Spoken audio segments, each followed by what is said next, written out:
So we'll start in another 5 minutes. Thank you.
Hello everyone. We now start our session on GST annual return and reconciliation statement.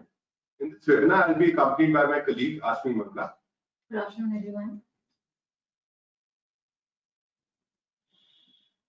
In this webinar, we will be discussing the background of GST audit. We run through the forms of GSTR 9 and GSTR 9C. We'll discuss the practical issues, both on outward side and inward side, which the taxpayers have faced while filing the annual returns for 1718 and 1718, and way forward for financial year 1819 and 19. So we now start with the background. So many taxpayers feel that GST audit or this entire exercise of annual return and reconciliation statement is broadly a reconciliation exercise. That is matching the returns that they have filed with books of accounts. This is only partly true. GST annual compliances is not just a number reconciliation exercise. While that might be an important part, but not the only part. It's more of a diligence. So if you see the definition of audit under GST law, it states that the taxpayers should verify the tax positions that they have adopted. They should ensure that all the compliances have been correctly done. Thereafter, they should reconcile the returns filed with the financial statements. This exercise of verification of legal positions is helpful for taxpayers in the long run.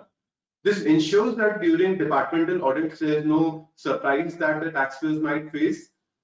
Similarly, there may also be chances of having some savings which may be implemented by the taxpayers in future years. Now, just discussing of what taxpayers do this GSTR 9 and GSTR 9C, which is the part of annual compliances under GST apply for financial year 18-19 and 19-20. So starting with financial year 18-19,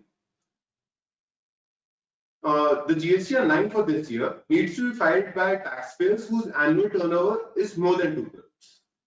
So if for any taxpayer whose annual turnover is less than 2 crore, the government has made it optional for them whether they want to file it or not. So even if they do not file it, the auto-populated GSTR 9 would be deemed to be filed. So our suggestion is, this is a chance for you to correct if there has been any mistake in your return. So you should avail this option and file the GSTR 9C as per the correct numbers or as per your books of accounts. GSTR 9C has similarly has been made applicable for taxpayers whose aggregate turnover exceeds 5 crores.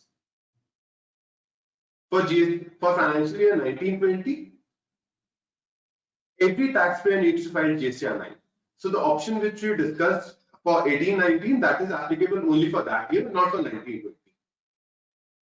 Similarly, GSTR 9C needs to be filed by taxpayers whose aggregate turnover exceeds 2 crore. Here we just wish to highlight that the aggregate turnover is the sum total of the turnover of all the GST registrations, not just your turnover as per your books of accounts. Another important point to note is that the government simplified the forms and made several fields optional for financial year 17-18 and 18-19. This simplification of forms is not available for financial year 19-20.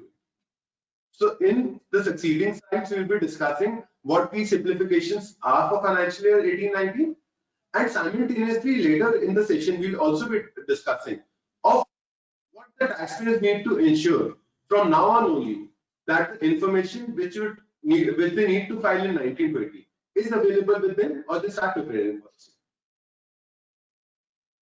So moving forward from this, now we'll be running through the forms GSTR 9 and 9C, specifically discussing of what simplifications were brought in for financial year 18-19 in this year. So firstly, with the details of outward supplies that are required to be furnished in table number 4 of GSTR 9, they have given an option that any detail relating to credit note, debit note and amendments, rather than giving them or declaring them separately in column numbers I to L, you can reflect the net value only in columns B to A. So only net values would be declared in this case, and the taxpayer need not separately declare the details of credit note, debit note and amendments.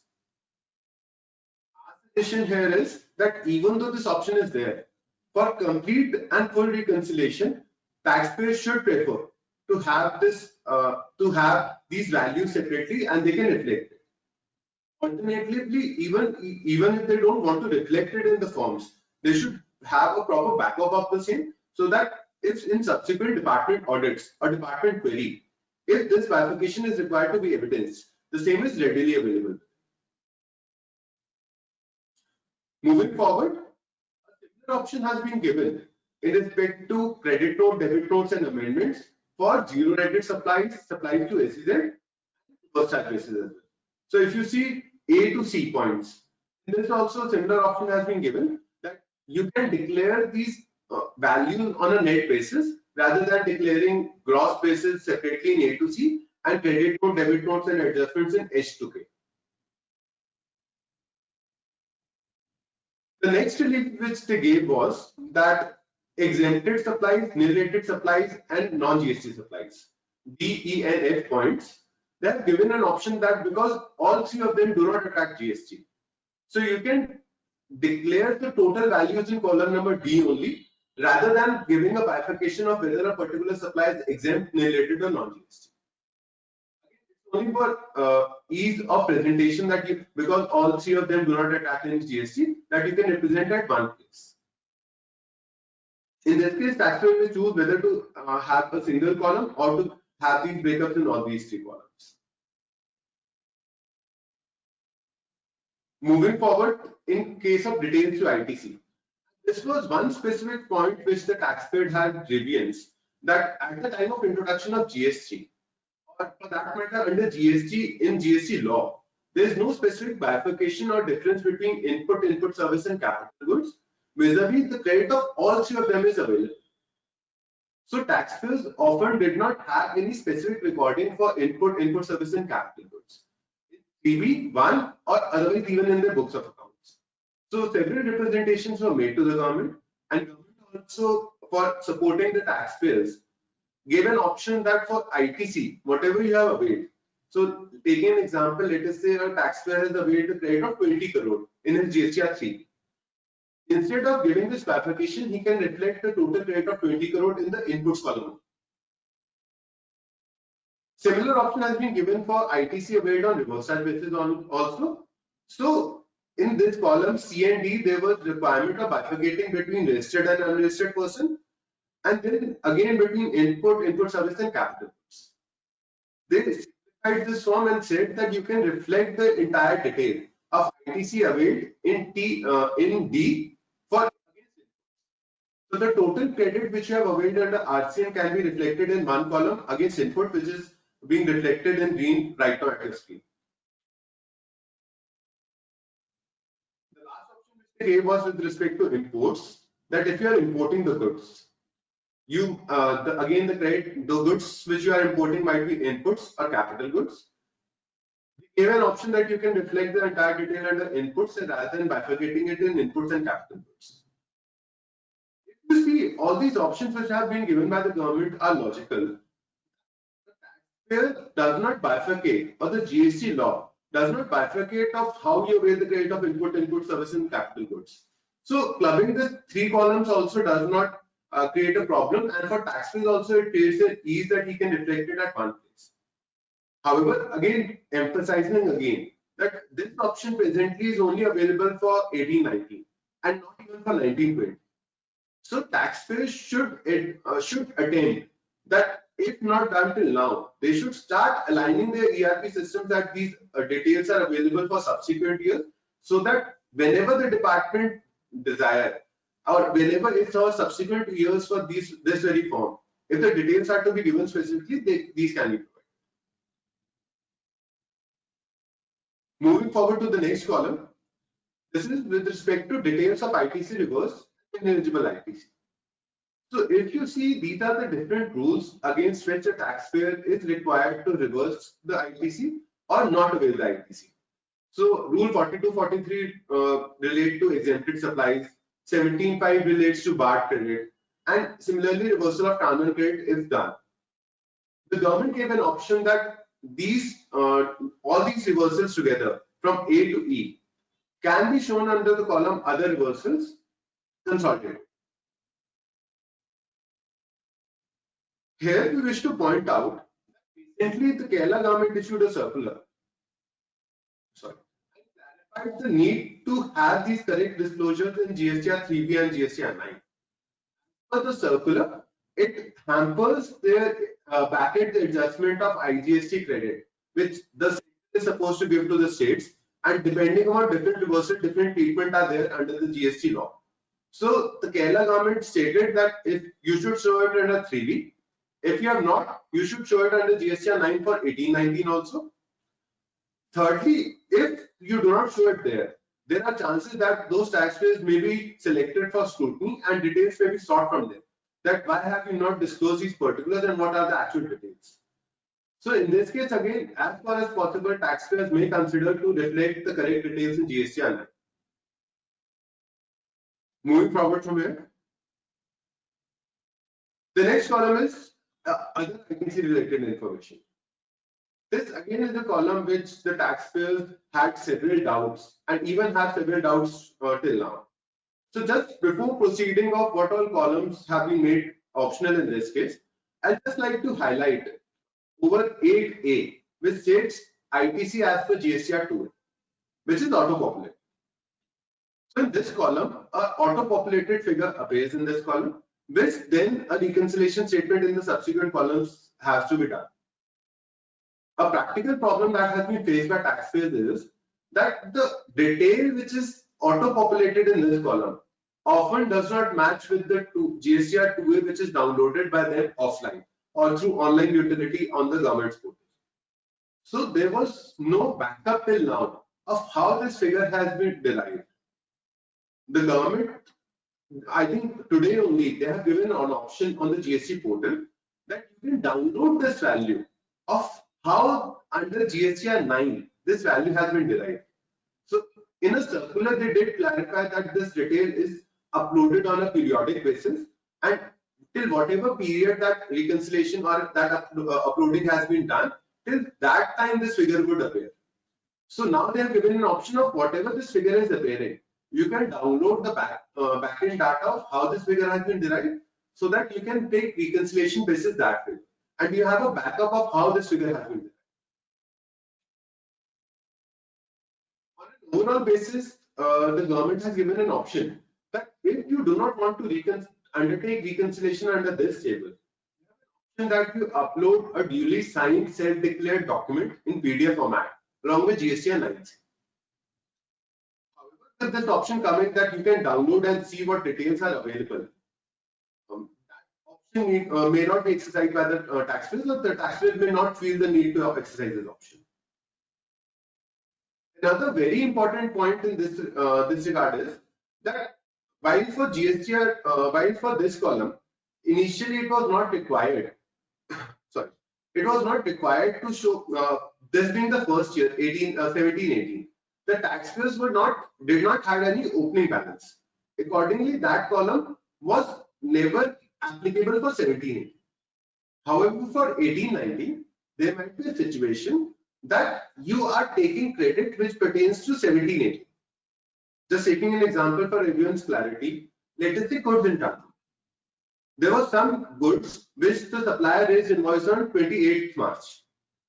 However, the same were received by the taxpayer on 2nd April. In GSTR 2A, the details of this invoice would not be reflected because that would have been declared by the taxpayer in March 2018's GSTR 1, and it would be in GSTR 2A of March 2018. Now, if you see this column, under C, it definitely states that if you received something in 17-18 but you await credit in April to September 18, and applying it for 18-19, you say that you received it during 18-19 but await credit in the next financial year. That is covered. But it nowhere states what to do if the goods pertain to last year and you await credit in this year. In this particular case, our suggestion is that this option of uploading PDF, that may be adopted. You may add another column to it of credit pertaining to last year awaited in this year, and then upload the proper reconciliation along with GSTR lines.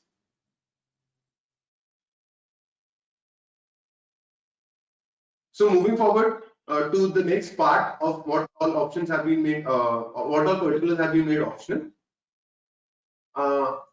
Particular number 12 and 13 relating to reversal of ITC await during previous year and ITC await of the previous year has been made optional. Similarly, the entire table 15 has been made optional. The suggestion is that even if you do not want to declare these tables to the government in these forms, you should always have backing working of these forms so that they can act as a check. So, for example, total refund claim or total refund sanction. Management or as a company, you might have that comfort, or you can have that cross check that whatever was claimed has actually been sanctioned. So even though details might not be relevant for punishing in form, that they might act as a check for you for your viewpoint.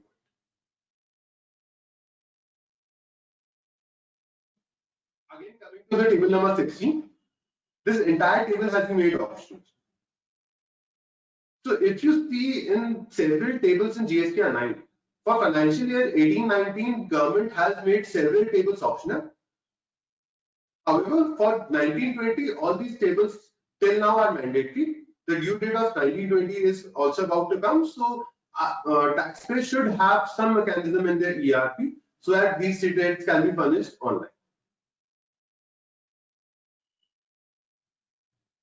The same point is for also for the next two tables, HNC and Y summary, that these two tables have also been made optional for the annual return.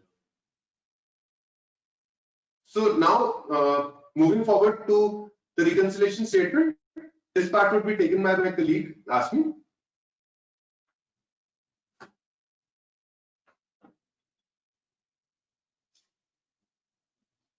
Thank you, Deepak. So just like GSTR 9, many fields have been made optional for GSTR 9C as well.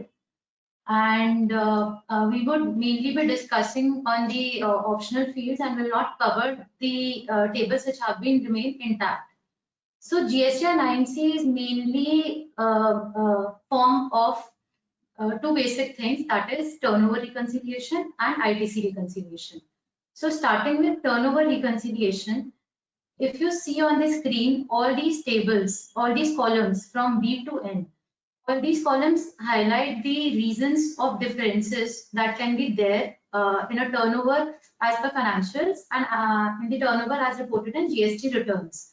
So all these columns have been made optional, and an option has been given to the taxpayer that they can report the consolidated difference in column O, that is residuary clause. So if let's suppose the turnover as per financials is 5 crores and turnover as per GST returns is 3 crores, so the entire difference of 2 crores can be reported in this column. However, as suggested by Deepak also in previous slides, that though we have this option and we can very well avail this option of not reflecting the all the bifurcations in the form, but a taxpayer should definitely have all the backup workings for this reconciliation. So let's suppose in this example, the difference of 2 crore on which tax has not been paid. So what all reasons are there, whether those are trade discounts or any supplies that are not taxable under GST, all those reasons should be there in the backend working.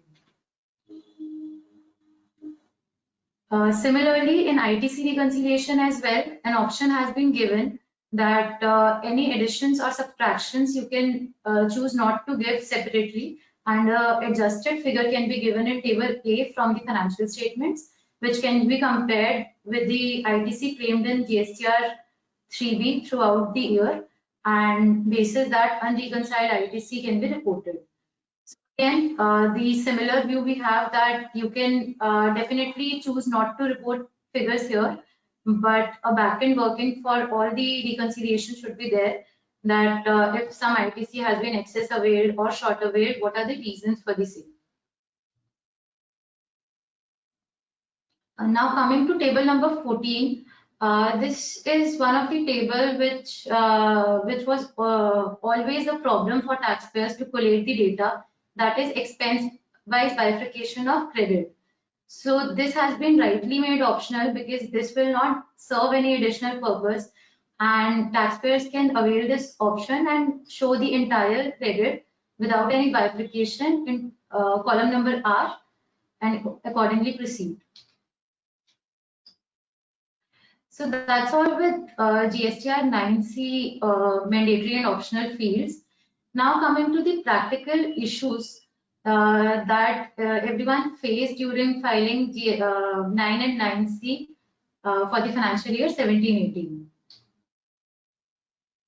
Starting with practical issues on outward side. So we'll start with an example. In case so basically, these three are the places from where turnover needs to be reconciled. That is GSTR 1, GSTR 3B, and books. And normally, every taxpayer has a different turnover in all these reportings due to many reasons. So reasons can be that there were some employee recoveries like canteen, notice pay, insurance, on which the tax is payable, GST is payable, but taxpayer was not aware of the same that GST is payable.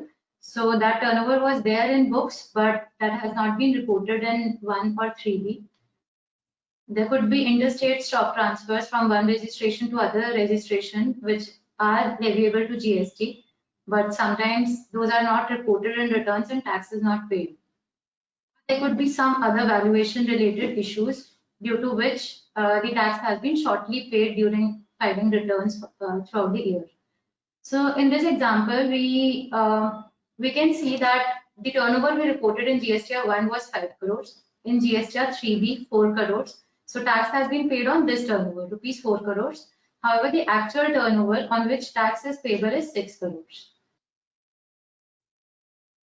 So when we will come to file GSTR 9, the auto-populated GSTR 9 will show figures from GSTR 1. So it will show the turnover 5 crores in auto-populated GSTR 9, which is not the correct turnover. And the correct taxable turnover, which we really need to show, is 6 crores. Now we have reporting options. We can report this difference through GSTR 9 also, and through GSTR directly through GSTR 9C also. We'll discuss the reporting in succeeding slides. Now let's suppose taxpayer choose to report the difference of turnover and short tax paid through GSTR 9. In this, table 4 indicates the turnovers. So let's suppose the auto-populated turnover which came out was from GSTR 1 was 5 crores, but we need to show the right turnover, which is 6 crores. So we'll alter these tables and we'll show the correct turnover, that is 6 crores.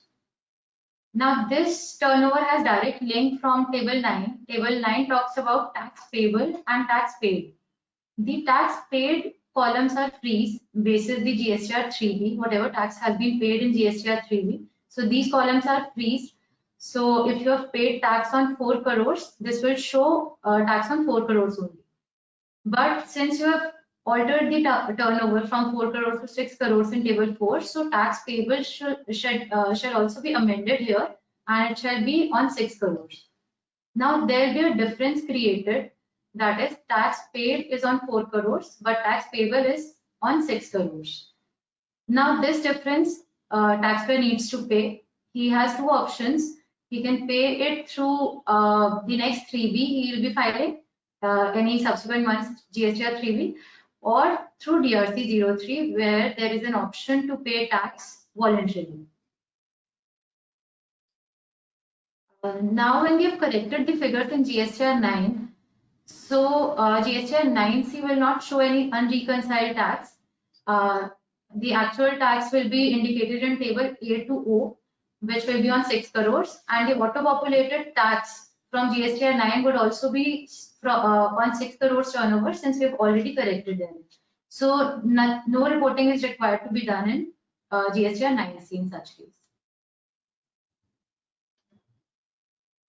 Now let's suppose a taxpayer chooses not to correct anything in GSTR 9, or mistakenly he files the auto-populated GSTR 9 as it was done from GSTR 1 summary.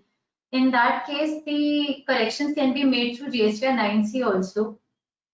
In such a case, table 9 would be GSTR 9 would be submitted as it is. In this case, GSTR 3B turnover, that is on which tax has been paid, would be reported in GSTR 9. Then in 9C, there would be an unreconciled turnover, because the actual turnover is 6 crores, which you will show in from A to O, but tax has been paid on rupees 4 crores, which is coming from GSTR 9. So this unreconciled turnover of 2 crores would be reflected in 9C. And reasons of this unreconciled table can be given the subsequent table, that is table 6, that whether tax is being paid or has already been paid in past, all those reasons can be given in these columns.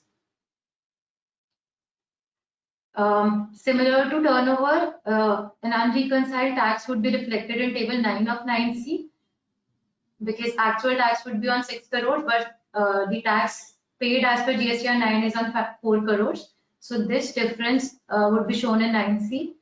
And again, this can be paid either through GSTR 3B or through DRC 03. And reasons can be reported in subsequent table, that is table 10. In case taxpayer feels that whatever is the difference, he is not required to pay GST on. So let's suppose there is a difference of opinion between the auditor and the taxpayer. Auditor says that GST is payable on certain turnover, but the taxpayer says no GST is payable. In such a case, taxpayer has an option to give MRL or a declaration to auditor that tax is not payable according to him, and auditor can show that reasons or that amount in his observations in subsequent tables. So if we see from here, the turnover reported in GSTR 1 is not relevant at all. The only relevant turnover is GSTR 3B and the actual turnover as per your books. So in our view, those two reporting options are there, GSTR 9 and 9C, but we always recommend that all the corrections should be made in GSTR 9 because that is an annual return, which is an option given to a taxpayer to correct anything wrong done throughout the year. So all the corrections, the voluntary corrections should be made in GSTR 9 and 9C should be given after all the corrections, that is clean 9C. Only in case the taxpayer and auditor has difference of opinion. In that case, the reasons of difference shall be shown in GSTR 9C. So another important point from what Asmi said is that if you see there are options of how you can reflect the turnover in GSTR 9 and GSTR 9C, two options, both of them are correct. However, what is relevant is that under both the options, the taxpayer and the auditor needs to be on the same page or they need to work hand in hand. So often we have seen the taxpayers believing that GSTR 9 we have to do and 9C auditors have to do, and that these two are independent reporting or independent exercises which they need to be done in isolation. We differ in this case. According to us, both the taxpayer and auditor, even for GSTR 9, they should work together. There should be a coordination of the declarations, even if there's a difference or a short payment of tax. There should be coordination of whether that reflection needs to be in GSTR 9 and GSTR 9. Whatever the auditor view is, that the taxpayer and the auditor may discuss, and accordingly they should finalize GSTR 9. So this practical approach should be followed so that both of them are on the same page. The reporting can be done in the best possible manner, and therefore leading to a clean, sanitized GSTR 9 and 9C along with legally correct reporting. Correct. So moving to next scenario, like we discussed, if tax was shortly paid in GSTR 3B throughout the year. Now the next possible scenario would be tax paid in GSTR 3B was in excess of the actual tax liability. So in such a case, let's suppose GSTR 1 turnover is 4 crores, GSTR 3B you have shown turnover of 6 crores and paid the tax thereon. However, the actual turnover as per financial statements is 5 crores. Now, the tax has been paid on overstated turnover. Again, we have reporting options. We can report it through GSTR 9 or through 9C, and similar procedure would be followed as we followed in short payment of liability. Now, what if the excess tax has been paid? How can the adjustment or claim be refunded? So there are two options of the excess tax paid. Either you can claim refund within the time limits of the refund application, or you can claim adjustment in GSTR 3B of subsequent months. So here we would like to highlight that there was a circular in which they highlighted this problem that since revision of GSTR 3B is not possible and no such facility is available to taxpayers, so if any tax has been short paid or excess paid in 3B or any reporting has been wrongly done, the same can be adjusted in the subsequent month 3B. So this option has been given through a circular, and legally there is no option or provision that provides that if you have paid any excess tax, then you can claim adjustment in next month 3B and vice versa. So we understand that this is an open question whether such adjustment can be availed or not, and if it can be availed, then till when it can be availed? Is it only for the next month or till during that whole year till September of next financial year, or unlimited? So this is an open question which might be resolved by the lawmakers in future. But right now, we understand that since there is no option available, adjustment can be claimed in GSTR 3B of any excess tax paid. And this is because filing refund claim is a tedious task and it takes time for any refund to be processed.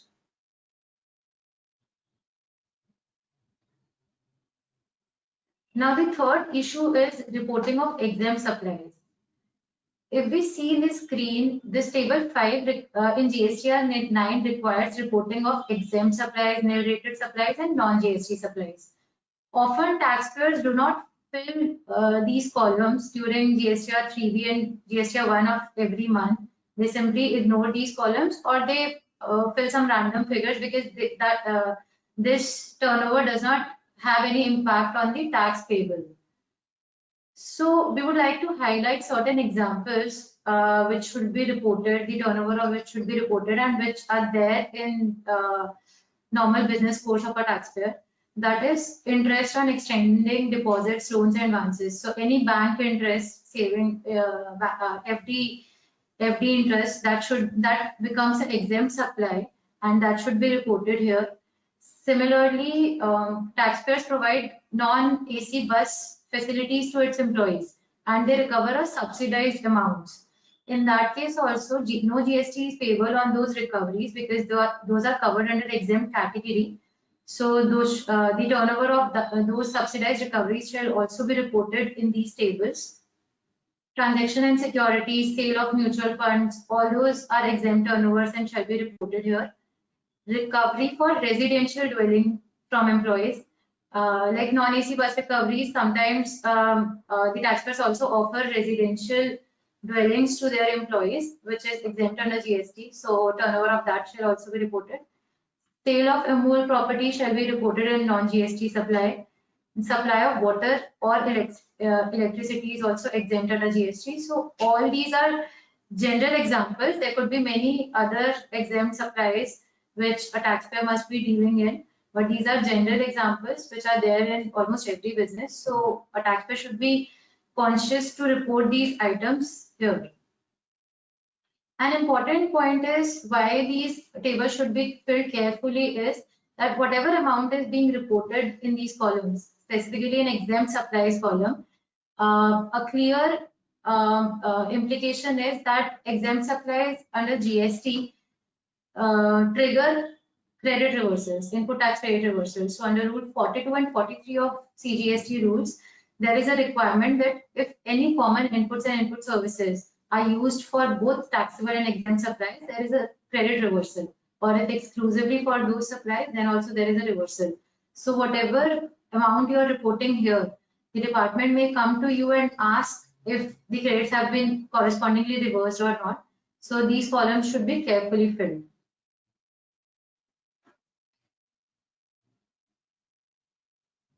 Now moving to next issue, generally we observe that taxpayers do pay tax under wrong head. So let's suppose CGST and SGST was payable on a transaction, or IGST was payable on a transaction, but CGST and SGST has been paid. Now what is the correct reporting in GSTR 9 and 9C for such cases? As per section 77, there is a legal provision that in such cases you need to pay tax under the correct head. So if IGST was payable, the same should be paid. Whatever tax has been wrongly paid, refund of the same can be claimed. Now, let's suppose someone doesn't want to go for refund. Again, this question comes whether adjustment of this wrong paid or excess paid tax can be claimed in subsequent month GSTR 3B or not. So the open issue we highlighted in the previous slide as well stands equally here, that if such CGST and SGST paid in excess can be adjusted in from subsequent liabilities or not, and if it can be adjusted, till how long it can be adjusted. Now moving to inward side practical issues. Just like we had short paid and excess paid tax liability, we can have similar scenario in credit also. Talking about if we have claimed excess credit in GSTR 3B throughout the year. So let's say we have claimed 5 crores of credit. However, the actual credit, when we reconcile the credit to our books, comes out to be 4 crores. So we have availed excess credit of 1 crores. Now we have reporting options. We can report this this mistake through GSTR 9 also, and we can do it through GSTR 9C as well. If we choose to report our mistake through 9 and correct it there only, in that case, table 6, which talks about ITC, there comes a auto-populated amount in table 6A from GSTR 3B, which we claimed in excess, that is 5 crores. And then there are column B to M, where we need to declare the actual credit as per our books. So that is 4 crores. Now, this 4 crores, so since we are saying that the actual credit is 4 crores and not 5 crores, and we are correcting this credit in our GSTR 9, so this 4 crores will auto-populate in our 9C, which we are saying is the actual credit as per our 9. In 9C, we'll say that from our financial statements, the actual credit available is 4 crores, and we have also availed 4 crores only through GSTR 9. So this would be matched and there would be no unreconciled ITC. Now the excess ITC that we availed,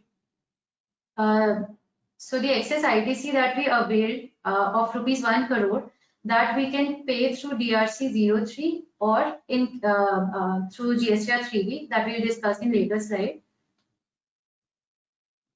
Now let's suppose we do not show the correct figures in GSTR 9 and we directly report the unreconciled ITC in 9C.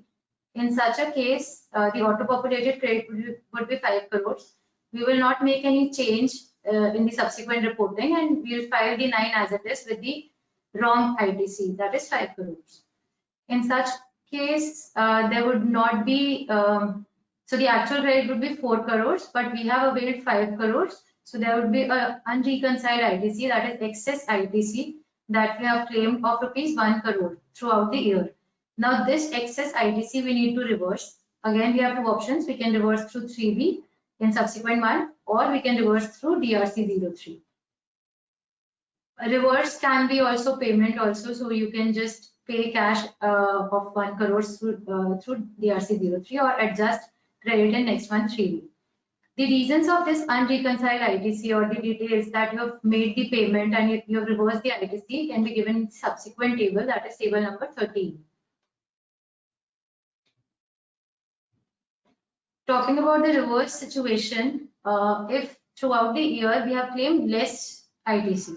So we have claimed 4 crores of ITC, but in books we find out that the actual ITC available to us is 6 crores. Now in this case, there was a clarification in the forms that no excess ITC can be availed through GSTR 9, which is legally also correct, since the time limit of availing credit has already been lapsed when we are filing the annual return, because it is September of the subsequent financial year, which has already been gone. So no excess, no extra credit or additional credit can be availed through these returns 9 and 9C, and this 2 crores would be a loss. So that's why also we always suggest our clients that these reconciliations, specifically these ITC reconciliations, shall be done before September of next financial year, because if you're finding out such scenarios of short availed ITC at the time of filing annual returns, then there is no solution left, and this is a straight loss to the taxpayer. So talking about this reporting of short availed 2 crores of credit, the auto-populated credit would be 4 crores, and we will also show the bifurcations of 4 crores only, since excess credit cannot be availed through GSTR 9. So 9 would be similar. In 9C, as per books, we will show the credit as 6 crores, but the credit availed as per 9 would be 4 crores. Now this 2 crores of difference between financials and returns would be highlighted here, and reasons of the same can be given in table 13 as to why such credit has not been availed, and such unreconciled ITC shall be reversed in the financials also, so that going forward their books and returns are reconciled. Deepak, you would like to add anything here? No, so the same point which through ITC also which I can get is that there are multiple options of reflection in GSTR 9 and 9C, and the taxpayers should carefully choose of where do they want to reflect, how do they want to show the reversal if they have availed in excess. And lastly, as you mentioned, they cannot definitely avail the excess credit if they have already short away. So reflection, as it was relevant for output, even for input, it is equally relevant of where you want to reflect, so as to the information provided is correct, and it attracts minimum inquiries from the department side. Correct. So all the reasons should be properly given, and a backend working for all the reconciliation should be there. So whenever the department intervenes, we can show and satisfy the department. Now, as we discussed in the outward side issues, that there are ITC reversals under Rule 42 and 43. So that reporting is also generally missed by the taxpayers during their regular monthly returns. So it is the time during filing of GSTR 9 that we could report the correct figures here, and we intimate the department that we have made all the reversals as required by the law. Generally, if we talk about on what supplies these reversals hit, though we discussed that interest income is an exempt income and shall be reported under the exempt supplies and outward supplies. However, the same has been specifically excluded from the reversals under Rule 42-43, so no reversals would be done on this income. Canteen services. So in case of employee recoveries for canteen services, there has been given a concessional rate of 5%, subject to a condition that credit is subject to a condition that such turnover is considered as an exempt turnover for the purposes of credit reversals. So whatever is the employee recoveries on which GST at 5% is being paid by the taxpayers, accordingly credit reversal shall be done under Rule 42 and 43. Similarly, under bus transportation recoveries as well, whether it be non-AC which are exempt or AC which are taxable to 5%, all these become part of exempt supplies for Rule 42 and 43 reversals. Transaction and securities is another example on which credit reversals are required. So here we would like to highlight that even though a taxpayer fails to do all these reversals during the year, every month, he can very well do these reversals at the year end and report all these reversals in GSTR 9. There would be a question whether interest would be applicable now or not on any short liability now paid through GSTR 9, or any credit which was not reversed is being now reversed through GSTR 9. So though the lawmakers have made many changes to indicate or to trigger interest liability in such cases of delayed payments or delayed reversals, we as a firm still feel that there is lacuna in the provisions, and interest shall not be paid on all the delayed payments, or basically in our view these are not the delayed payments also. But a taxpayer should take a commercial call and should just consult with someone and take a call that whether interest needs to be paid on this or not. And anyways, there is no interest on interest. So basically, if we pay these liabilities through our annual returns, if we show the reversals or pay the short liabilities here, then the interest meter stops and there would be no additional interest. So whenever the due is finalized, they can pay the same interest later on also.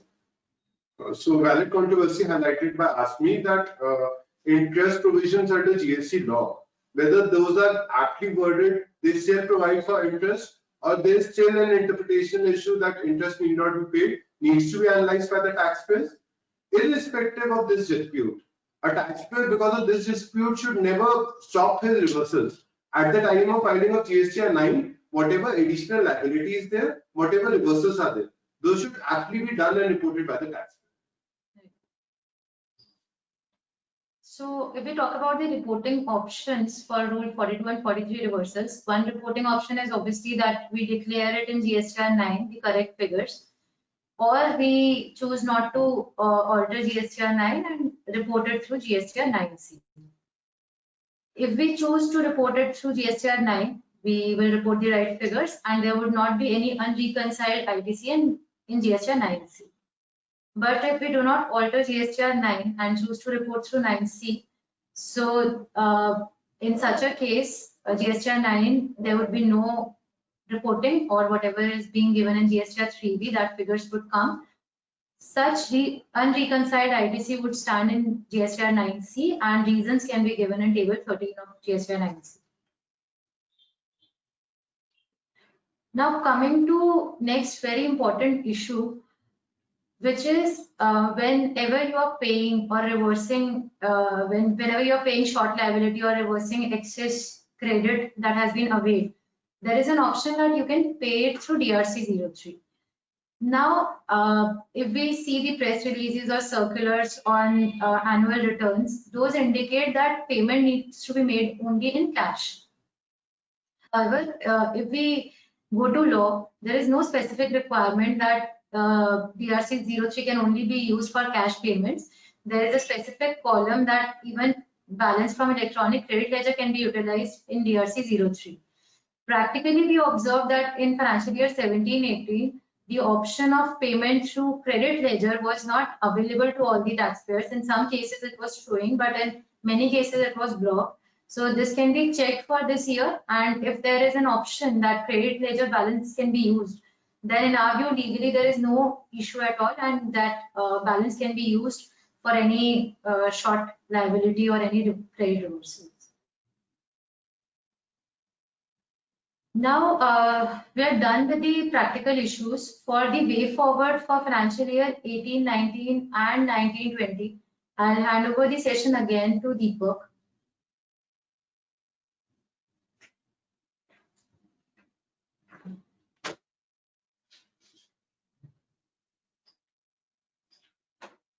Thank you, Asmi, for walking us through these practical issues. So now for 18-19, our due date for filing this return is 30th September 2020. The date is fast approaching. Not even 2 months are left since its due date. Another important point is that even another GST Council meeting wherein these dates are generally extended is there in near future. With the practical issues that we discussed, it is clear that this entire exercise of filing annual return reconciliation statement does definitely take a lot of time. Considering this, we have the following suggestions for the taxpayers. Firstly, while for 18-19 you still have an option whether you want to declare all the mandatory information or you want to declare optional information. So you at the time of filing may decide to furnish information only in mandatory particulars. But overall suggestion is that you should do this exercise comprehensively, a detailed exercise, and even if you don't declare, you have all these reconciliation at the back end, so which are readily available if needed in future. Secondly, you should have all backup workings, not only for these optional particulars, but overall also. Because this is a detailed exercise, we have often seen that at the last moment, the portal generally hangs. So if you recall for 17-18 also, when the due date came, the portal hung and therefore they had to give a staggered date. So a similar fate may also be there for 18-19. So we suggest you that don't wait till the 30th September. You prefer that you undertake this filing exercise for 18-19 timely. Already another 1.5 years have passed, so you can decide to complete it as early as possible. Another very important point why this exercise should be undertaken timely is that unlike the previous law, like excise and service tax, where the period of limitation started from date of filing of monthly return, under GST, the date of limitation starts from date of filing of annual return. So if you see that you decide to file these returns timely versus you file these returns belatedly, your period of limitation, be it normal period of limitation without fraud or a fraud case, that extends and keeps on extending. So the taxpayer should endeavor to timely file these returns so that the information goes to the department and even the period of limitation is limited to whatever extent possible. Similarly, going forward to 1920, right now the due date for this financial year 1920 is 31st December 2020. Accordingly, the taxpayer should firstly file the return of 1819 as early as possible. Thereafter, they should proceed to 1920. They should have aligned their ERP to record all the dates. So even if not reconciled till now, you should align your ERP so that all the details stored in the returns are available, like HSNY summary, GSTR 2 reconciliation, bifurcation of inputs, ITC into input service and capital goods, and reconciliation of ITC with expenses. That expense wise, how much ITC has been availed.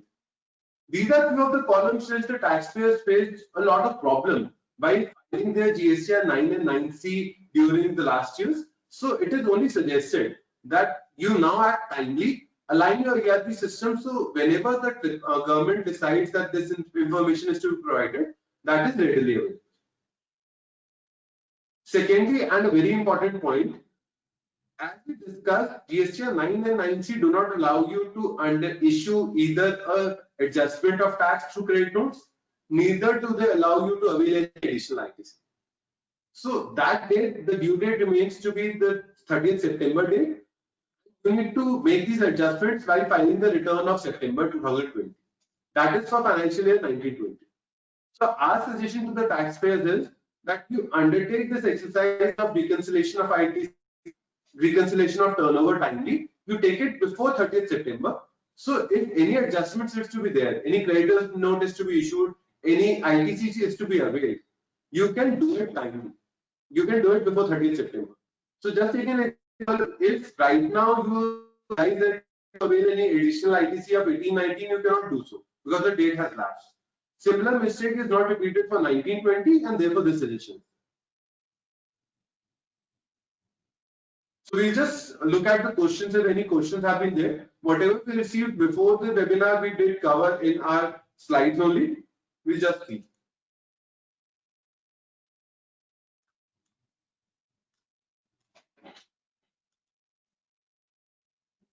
The first question is by Mr. Sahil Dhingra, whether deemed export is covered under zero rated.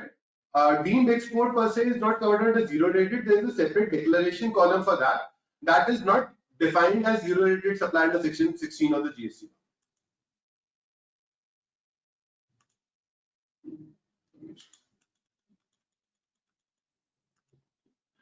Second question is related to cross charge and stock transfers, because those are not recognized in books of accounts and they are still declared under the returns, or they may or may not be declared under the. So in this case, there is the option, if you see the GSTR 9 column of turnover, there is an option of positively adding the turnover also for reconciliation. So in this case, you can positively add that turnover in the turnover from books of accounts, and thereafter you can reconcile it with GSTR 3B. A similar point would also come wherein your expenses are netted off. Like if you take the example of a canteen recovery, therein also that turnover would not specifically come in your books of accounts, and you can reconcile it.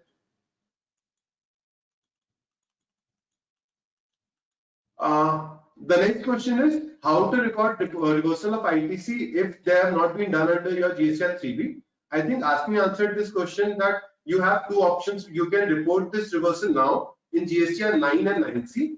Whatever payment is there, you can do through GSTR 3B or DRC 03. Right. The last question that is from Neha Rajput.